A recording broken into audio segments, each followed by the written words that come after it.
Well, I'm a coach. I used to at LSU and Southeastern and everything. So I brought my handy dandy little whiteboard here. I want you to teach me offense. As a defensive guy, I know how to beat you. Right. Okay. I want you to show me how can you beat me on defense. So I brought my whiteboard here. I want you to teach me offense. Okay. So show me some of your favorite plays, All right. and show me some of your keys and what you're looking for. Gotcha. Walk me through it. Barney style it for me. Right. So. I'm blonde, so you gotta walk me through this nice and easy. Gotcha. So I'll do my favorite play. You got right off, 660 cross, H jet.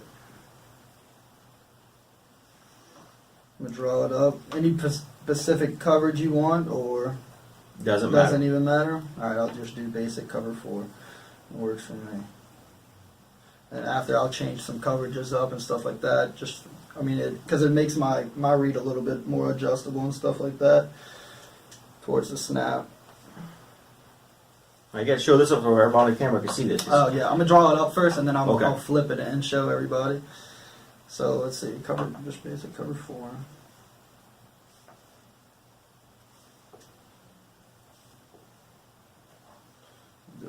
We'll do an under front.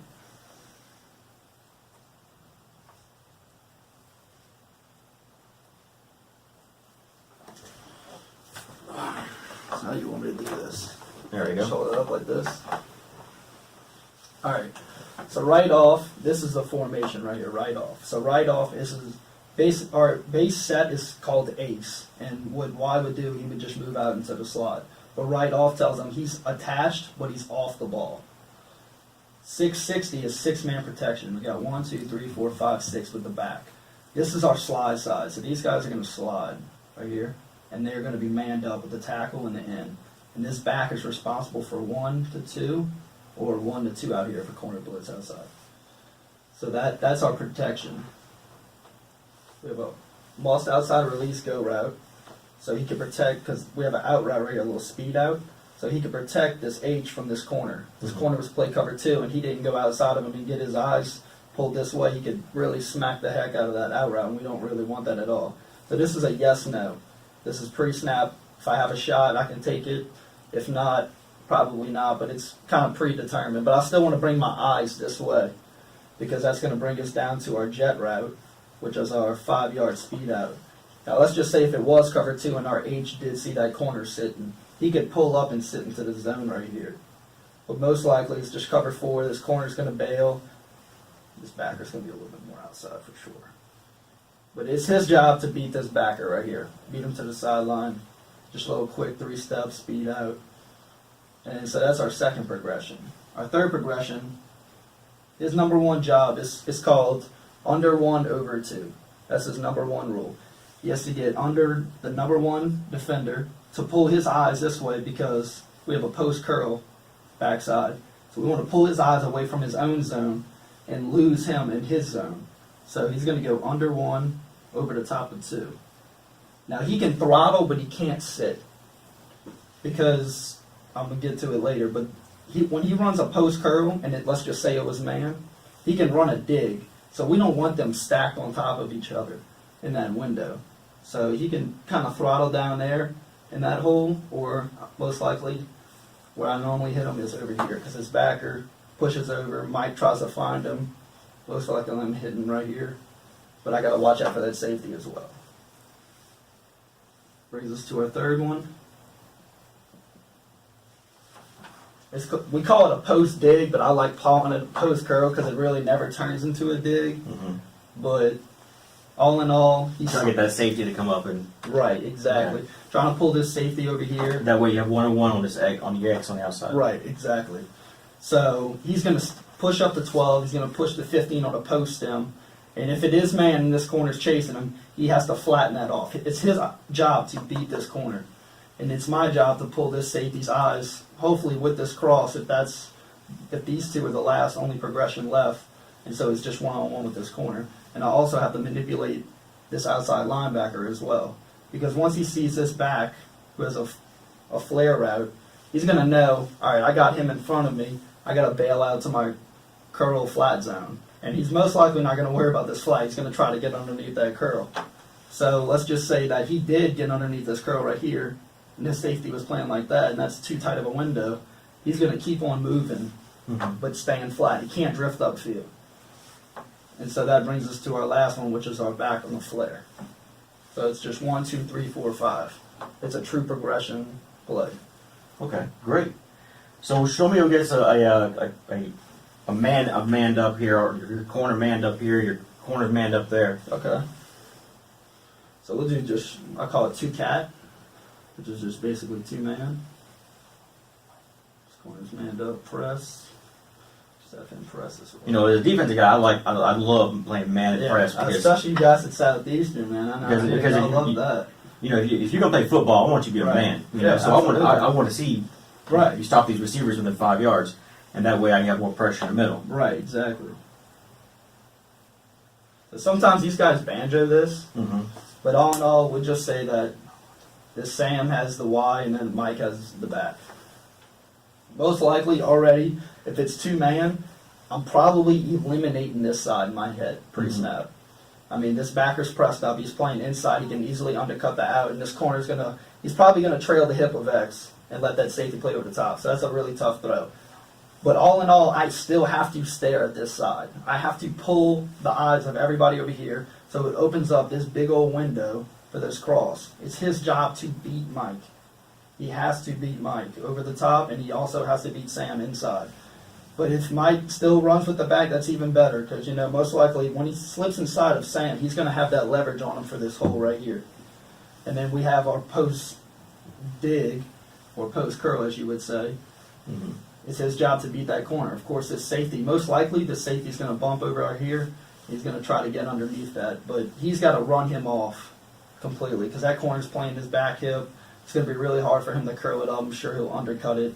But if he can get across his safety's face, once he bails over the top and gets underneath him, that's where the main window is as well. And then, of course, his back, it's going to be hard for him just on a basic flare route, especially if he's progression number 5.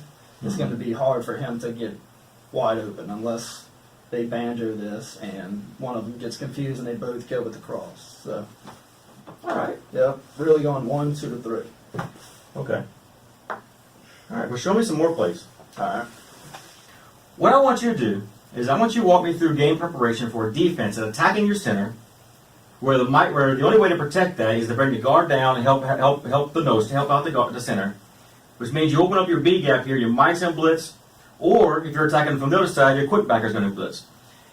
How does a defense like this? Well, because once I establish this blitz on this in the inside, I can now blitz from anywhere in the field because now you've done to open up the field where I can do whatever I want to on defense. Right. What are you going to do preparing for a defense that's this aggressive? Walk me through this. Well, we're going to have to definitely do a lot of max protects if both of these linebackers are always going to continuously come.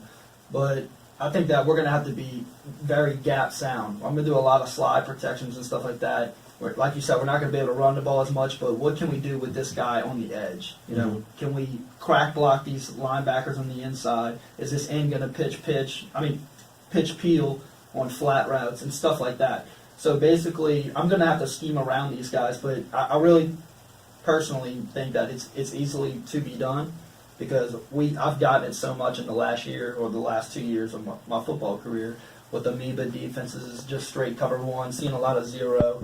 So, I mean, it's all about what plays you put into it as well, but you also have to get the ball out of your hands fast, and you have to give these 5 guys confidence. You know, if your quarterback's always on your butt, then these guys are going to start thinking it's their fault. Well, what about if the quarterback's not getting the ball out of his hands fast enough?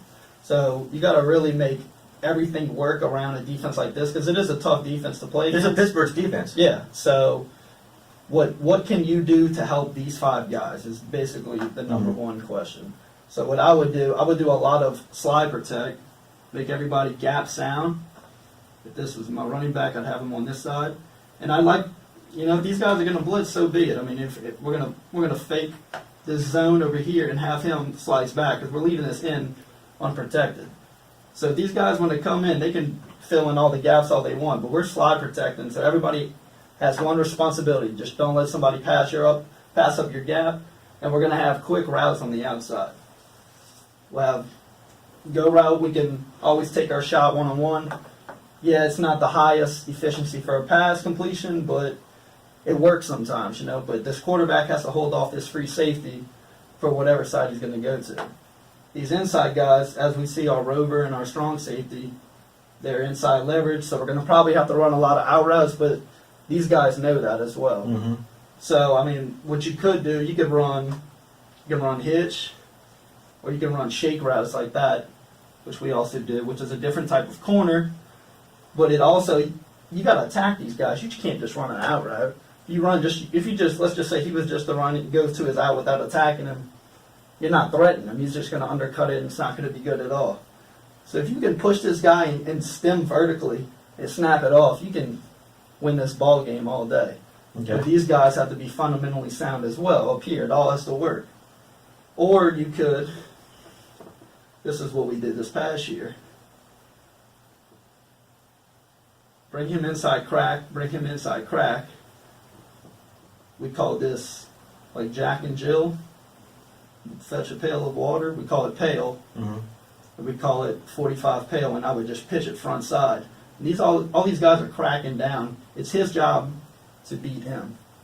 I'm going to take my running back over an end or I guess you could say a hybrid. If he misses one tackle, it's over with. I mean, we're going 15, 20 yards a pop. Mm-hmm. So, I mean, that's the gist of what I have right now.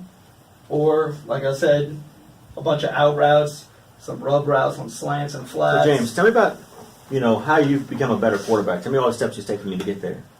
Well, quarterback is not just about being a good quarterback on the field. Can you be a good quarterback off the field? You got to get guys to respect you, to follow your lead at all times, and your actions always speak louder than your words. So you can always have a hoorah guy and stuff like that, but doesn't do the right things on and off the field. So that's my number one thing I take pride of is giving back to the community and making the guys believe that I am their leader, I am their quarterback, and I want them to follow me at all costs because I think I'm a great person, and I always try to bring a great culture and a great atmosphere to any program that I've ever been with. That's middle school all the way through now. So, I mean, other than that, on the field stuff, I take pride in my work ethic. After every single practice, I have somebody that charged down whatever drop they had or whatever missed ball I've thrown, and to go back and redo that all over again, the whole entire scenario. Or like if we were doing like a team period and I didn't like a play that was run, but we got to keep on going with the script. After practice, I'm holding everybody accountable to run that play to perfection. So, that's the type of guy I am. I'm the type of guy who's the first one in the building and the last one out every single time. And I like to do my training when no one's looking. So I'm not the guy that's going to go out there like, hey, look at me. I'm doing extra passes like right in front of you type of deal. Like, no, like I'm off like by myself watching film, perfecting my footwork, all my craft on my own, whether it's early in the morning or late at night. So, I mean, that's how I've become a better quarterback, but the people around me have also made me a better quarterback, and that's my trainer, Wyatt Harris, who's been training me since I was 10 years old for 4 hours a day for 5 days a week, and then Coach Buddy Geis, who was the Troy Aikman's quarterback coach and the Green Bay Packers receiver coach, and I mean, the guy's a legend, and he's helped me so much along the way as well with my craft, and he did a lot of board work with me when I was at Exos with him. So I went up there for a week, and we nitpicked some stuff on my technique, and the most of it was really board work. I mean, the guy's a genius. He's a football guru. So, I mean, those people have helped me along the way as well.